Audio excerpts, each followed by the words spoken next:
Hello guys, welcome back to my channel. আমি হলাম শান্তনা এবং আমি চলে এলাম আমার আবার একটা নতুন ব্লগ নিয়ে, যেটা হলো জামাই ষষ্ঠী। আমরা চললাম জামাই ষষ্ঠীতে জামাই আদর খেতে চন্দননগরের উদ্দেশ্যে, কারণ আমার বাপের বাড়ি চন্দননগর। তাই যেতেই শুরু হলো মিষ্টি পর্ব।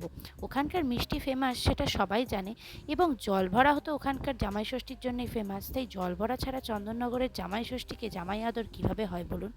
আমার বর তো দেখে আত্মারাম খাঁচাও, কারণ সে তো এত মিষ্টি কোনোদিনই খায় না।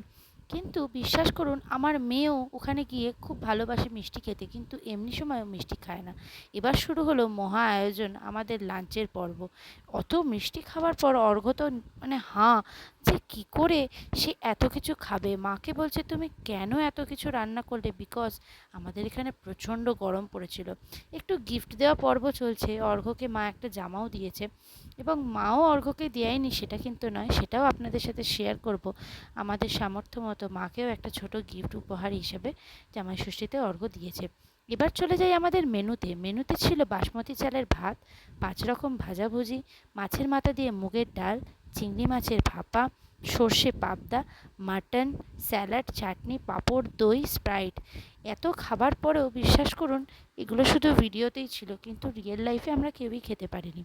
অর্ঘ্য গিফট পেয়েছে, সাথে সাথে আমিও গিফট পেতে পিছুপা হয়নি। আমিও কিছু গিফট পেয়েছি, আমারও খুব ভালো লাগলো, কারণ এই জামাই ষষ্ঠীটার জন্য অর্ঘ্য সত্যিই খুব অপেক্ষা করে।